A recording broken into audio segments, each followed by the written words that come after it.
Bairro de Valecas, Madrid. Carlos Mendoza, proprietário da metade dos imóveis de luxo da cidade, parou diante de um prédio descascado que parecia saído de outra época. Tinha vindo demitir a funcionária doméstica que havia ousado rejeitar suas investidas. Mas quando a porta se abriu, não foi Carmen quem atendeu.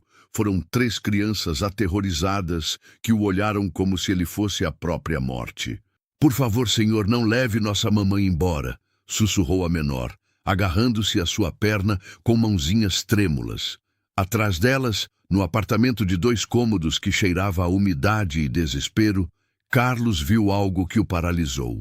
Carmen, a mulher que limpava seus mármores de 5.000 euros por metro quadrado, dormia em um colchão no chão, exausta, ainda com o uniforme de limpeza, cercada por contas não pagas e remédios que não podia pagar. Na parede, uma foto dela com um homem uniformizado da Guarda Civil, seu marido morto em um atentado no Afeganistão. A viúva que ele havia tentado seduzir com arrogância de rico, as crianças que estavam prestes a perder a única coisa que lhes restava, sua mãe. Madrid brilhava sob o sol de setembro como uma promessa não cumprida. Das janelas de sua cobertura no bairro de Salamanca, Carlos Mendoza contemplava a cidade que lhe pertencia, ou pelo menos a parte que importava. Aos 38 anos, havia transformado a herança paterna em um império imobiliário que se estendia de Madrid a Barcelona, de Valência a Sevilha.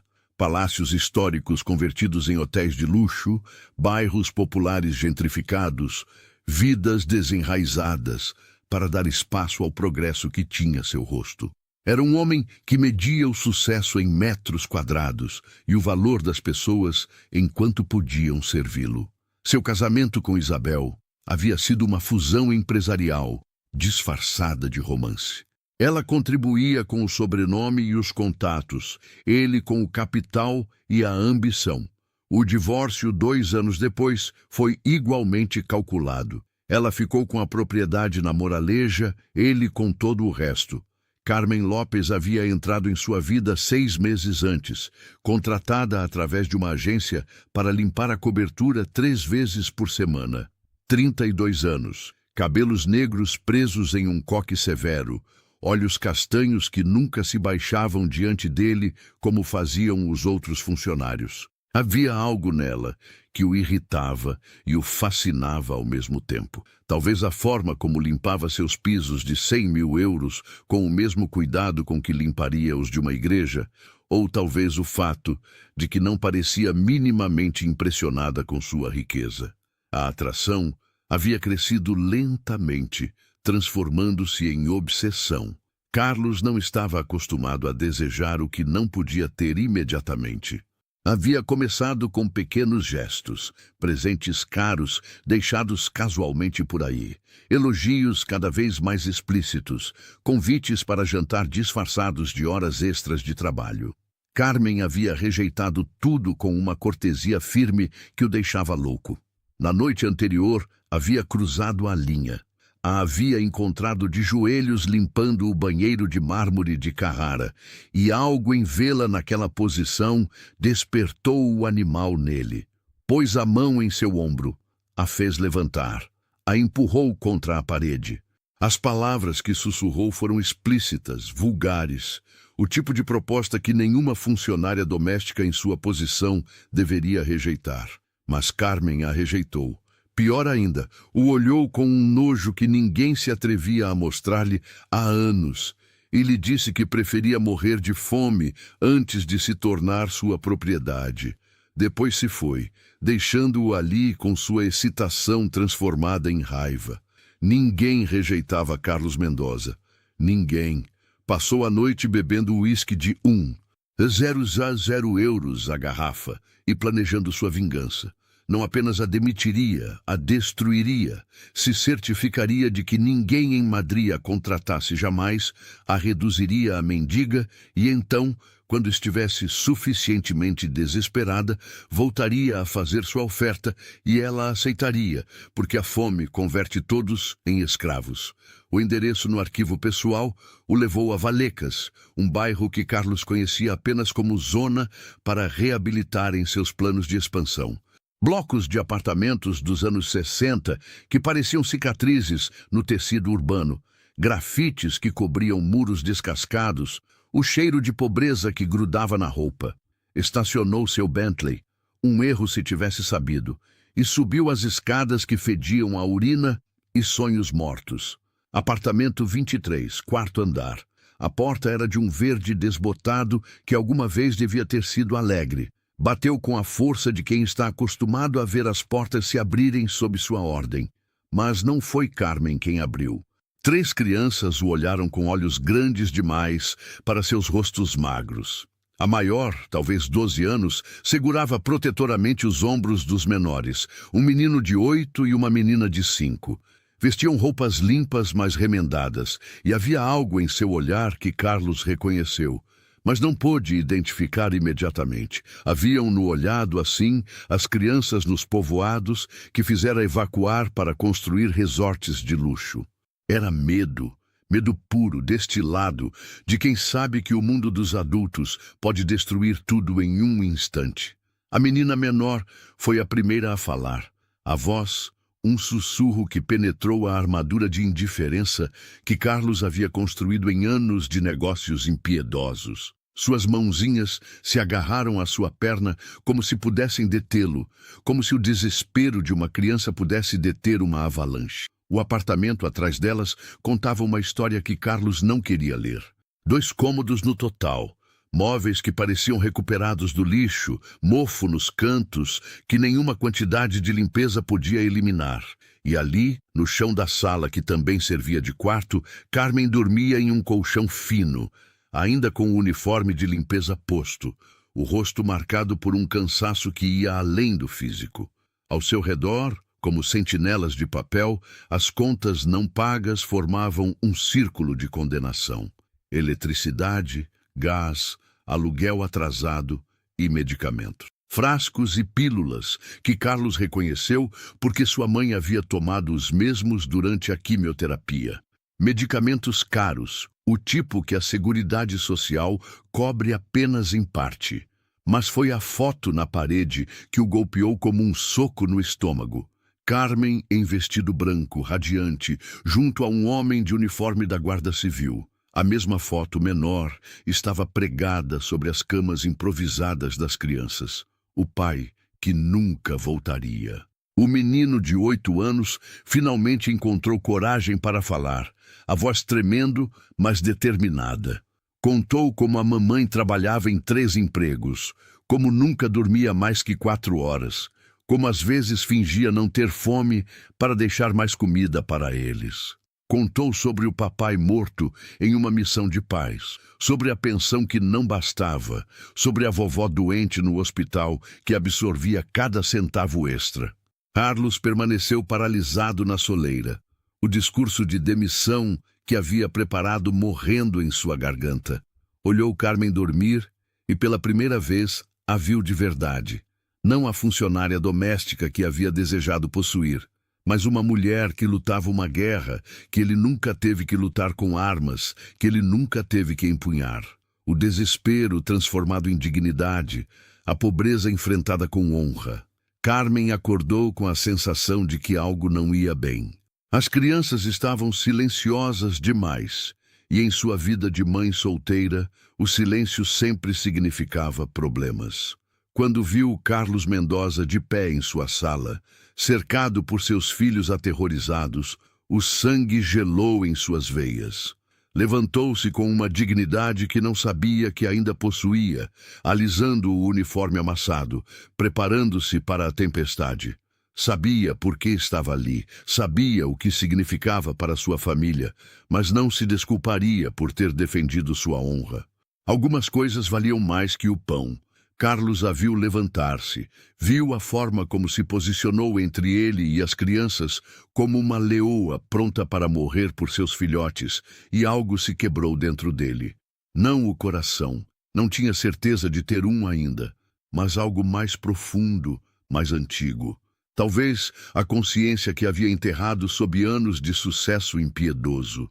As palavras que saíram de sua boca não eram as que havia preparado. Encontrou-se perguntando pelas crianças, pelo marido, pela vida que levava. Carmen respondeu com suspeita, mas quando ele se sentou no sofá afundado e deixou de lado a arrogância de patrão, algo mudou no ar. A história saiu aos pedaços, entre as interrupções das crianças, que adicionavam detalhes que Carmen teria preferido manter ocultos. Miguel, seu marido, morto 3 anos antes no Afeganistão, não em combate, mas salvando uma escola de um atentado. Um herói sem medalhas, porque medalhas não pagam aluguel. A pensão ridícula, os trabalhos múltiplos, a sogra doente de câncer que requeria cuidados caros. E então, a verdade mais dolorosa. Carmen tinha 2 diplomas, arquitetura e engenharia civil, obtidos estudando à noite enquanto Miguel estava em missão.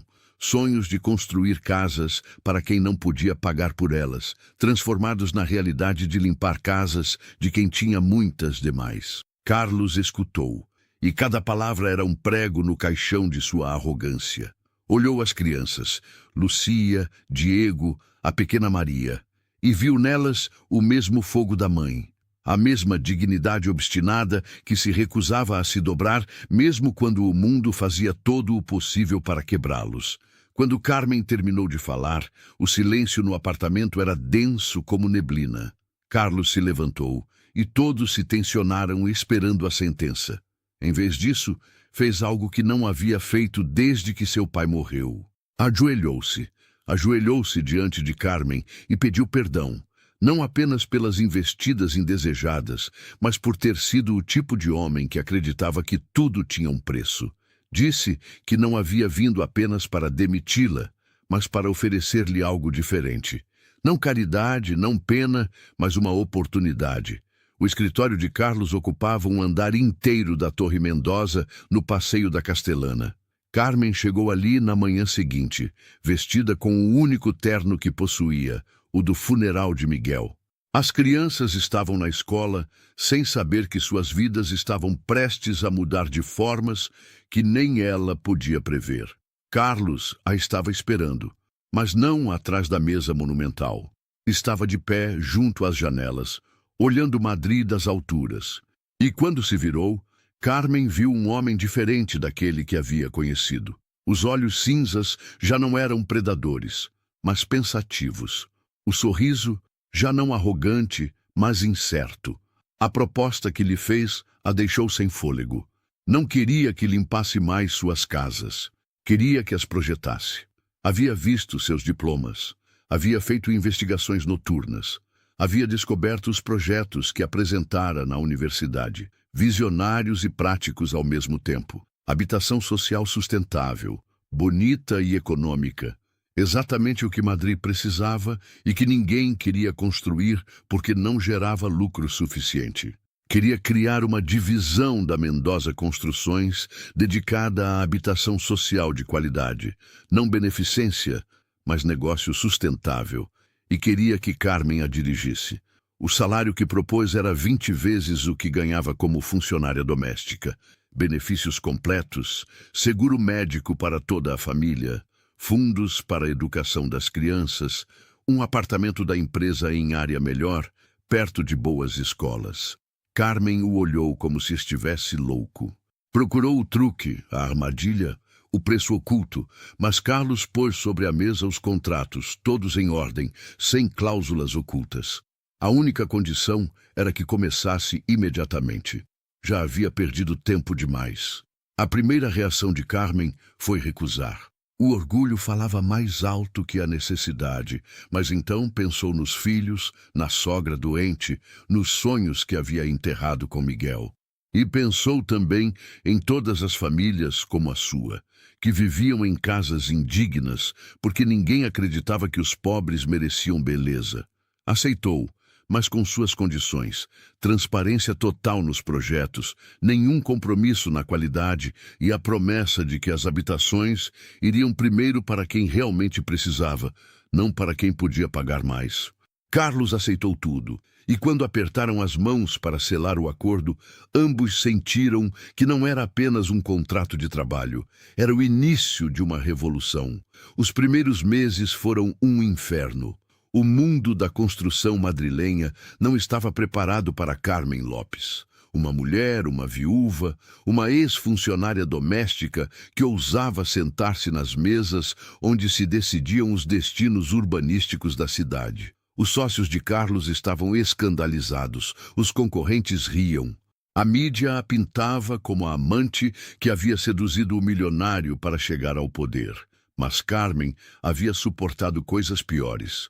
Havia enterrado um marido, criado 3 filhos sozinha, sobrevivido à pobreza. Os velhos dinossauros da construção não lhe davam medo. Os enfrentou com competência técnica impecável, propostas inovadoras e uma determinação que transformava cada obstáculo em oportunidade. O primeiro projeto foi no bairro de Carabanchel. 100 habitações de proteção oficial, que pareciam saídas de uma revista de arquitetura em vez de um pesadelo burocrático. Materiais sustentáveis, mas econômicos, design que maximizava luz e espaço, jardins comuns que criavam comunidade em lugar de guetos. O custo por unidade foi a metade do previsto, a qualidade o dobro do padrão. Carlos a observava trabalhar com uma admiração que crescia a cada dia. A mulher que havia desejado possuir se havia transformado em alguém que o inspirava a ser melhor. Começou a ver seus projetos não como números numa planilha, mas como vidas para melhorar. Pela primeira vez em anos, dormia sem uísque. Acordava com um propósito que ia além do lucro. Os filhos de Carmen começaram a frequentar melhores escolas, mas mantiveram a humildade que a mãe lhes havia ensinado. Diego sobressaía em matemáticas. Lucia mostrava talento artístico. A pequena Maria conquistava todos com sua alegria contagiante. Vinham frequentemente ao escritório depois da escola, transformando a austera Torre Mendoza em algo mais humano, com suas risadas e desenhos pendurados por toda parte. Foi Maria, com a inocência de seus 6 anos, quem disse o que todos viam, mas ninguém se atrevia a nomear. Uma tarde, enquanto Carlos lhe ensinava a usar o computador, perguntou: "Senhor Carlos, quando vai se casar com a mamãe?" O silêncio que se seguiu foi elétrico. Carmen corou. Carlos tossiu envergonhado, mas a menina continuou imperturbável, porque a olha como papai a olhava nas fotos, e ela sorri como não sorria desde que papai foi para o céu. A verdade dita por uma criança mudou tudo e nada. Carlos e Carmen continuaram trabalhando juntos, mas agora havia uma consciência no ar, uma tensão que já não era profissional. Encontravam-se trabalhando até tarde, sozinhos no escritório, discutindo projetos, mas falando realmente de sonhos, medos, arrependimentos. Carlos falou do pai tirano que lhe havia ensinado que o amor era fraqueza, da mãe morta quando tinha 10 anos, deixando-o sozinho com um homem que media o afeto em heranças. Carmen falou de Miguel, do amor que haviam compartilhado, do medo de trair sua memória, amando de novo. O momento decisivo chegou durante a inauguração do projeto Carabanchel. 200 famílias recebendo as chaves de casas dignas, crianças correndo em jardins seguros, idosos chorando de alegria por janelas que fechavam de verdade e aquecimento que sempre funcionava. Carmen estava dando o discurso de inauguração quando a voz se quebrou ao ver uma família idêntica à que havia sido a sua. Mãe sozinha, 3 crianças, olhares que conheciam a fome. Carlos subiu ao palco, tomou sua mão diante de todos e terminou o discurso por ela. Falou de como Carmen Lopes lhe havia ensinado que o verdadeiro sucesso não se mede em lucros, mas em vidas mudadas. de como uma mulher que tinha todos os motivos para odiar o mundo havia escolhido, em vez disso, torná-lo melhor. De como ele, Carlos Mendoza, o tubarão imobiliário de Madrid, havia se apaixonado não apenas por uma mulher, mas por uma visão do mundo onde a dignidade não tinha preço. A declaração pública abalou Madrid. A mídia enlouqueceu. Os sócios ameaçaram com revoltas. Isabel reapareceu do nada reclamando direitos que não tinha. Mas no caos, Carmen e Carlos encontraram uma paz que nenhum dos dois havia conhecido nunca. Não era o amor arrebatador que Carmen havia vivido com Miguel. Era algo diferente, mais maduro, construído sobre respeito mútuo e objetivos compartilhados. As crianças aceitaram Carlos gradualmente, não como substituto do pai. Esse lugar era sagrado, mas como presença nova em suas vidas. Diego encontrou nele um mentor para matemáticas e negócios. Lucia, alguém que financiava seus cursos de arte sem fazer perguntas. Maria, simplesmente outro adulto a quem amar com o entusiasmo de quem ainda não aprendeu a proteger o coração. A sogra de Carmen, Esperança, foi a última a ceder. Quando Carlos pagou, sem dizer nada, os tratamentos experimentais que lhe deram outros 2 anos de vida, quando o viu segurar a mão de Carmen durante as noites no hospital, quando o escutou prometer a Miguel diante de seu túmulo que protegeria a família, então, e só então, lhe deu sua bênção. 2 anos depois daquela primeira visita a Valecas, Madrid havia mudado. Mendoza Construções se havia convertido em líder em habitação social sustentável, copiada, mas nunca igualada. Carmen havia sido nomeada arquiteta do ano. A primeira vez que o prêmio ia para projetos sociais em lugar de arranha-céus de luxo. Carlos havia descoberto que se podia ser rico e humano ao mesmo tempo, que o lucro não tinha que significar necessariamente exploração. O casamento foi simples, na igreja do bairro de Carabanchel que haviam reconstruído. Não havia celebridades nem políticos, apenas as famílias que viviam nas casas que Carmen havia projetado, as crianças que brincavam nos jardins que havia sonhado, os idosos que a abençoavam por ter-lhes devolvido a dignidade. Carmen usava um vestido simples, não branco. Essa cor pertencia a Miguel, mas azul como o céu de Madrid em um raro dia limpo. Seus filhos a acompanharam ao altar, não para entregá-la, mas para acolher Carlos em sua família. Maria levava as alianças. Diego leu uma carta que havia escrito ao Pai no céu, explicando por que estava bem que a mamãe amasse de novo. Lucia cantou uma canção que havia composto sobre a família que se escolhe em lugar daquela com que se nasce. Isabel apareceu na recepção, não convidada, mas não rejeitada. Aproximou-se de Carmen com a arrogância de quem está acostumada a ganhar sempre, mas o que disse surpreendeu a todos. Fez dele o homem que eu nunca pude ver. Talvez porque olhavas além da conta bancária. Trata-o bem. Sob toda essa dureza, é frágil como cristal. A verdadeira surpresa veio de Valecas. Os vizinhos de Carmen, aqueles que a haviam visto lutar cada dia, haviam organizado uma coleta. Não dinheiro, sabiam que já não precisava, mas algo mais valioso. Haviam compilado histórias, memórias de todos aqueles a quem Carmen havia ajudado quando não tinha nada para dar exceto bondade. A senhora Paquita, a quem havia levado as compras quando quebrou o quadril. O pequeno Ahmed, a quem havia dado aulas particulares grátis. A família cigana, a quem havia dado as roupas dos filhos quando cresceram. Histórias de uma riqueza que Carlos nunca havia sabido que existia. 5 anos depois, o escritório de Carmen na Torre Mendoza era irreconhecível. Onde antes havia mármores frios, agora havia desenhos das crianças do bairro, maquetes de projetos futuros, fotos de famílias em suas novas casas. A mesa monumental havia sido substituída por uma mesa de trabalho, sempre coberta de plantas, lápis, xícaras de café frio. Carlos entrou com sua filha de 2 anos no colo, Esperança, como a avó que não havia podido conhecer, mas cujas histórias viviam na família. A menina tinha os olhos cinzas do pai e a determinação da mãe, uma combinação que prometia problemas futuros. Os meninos haviam crescido. Diego, agora 17, estagiário na empresa, mas com ideias próprias sobre como combinar lucro e propósito.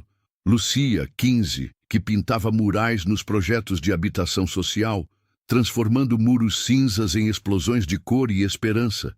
Maria, 10, que havia herdado a capacidade da mãe de ver além das aparências e a de Carlos de conseguir o que queria, combinação perigosa em uma pré-adolescente.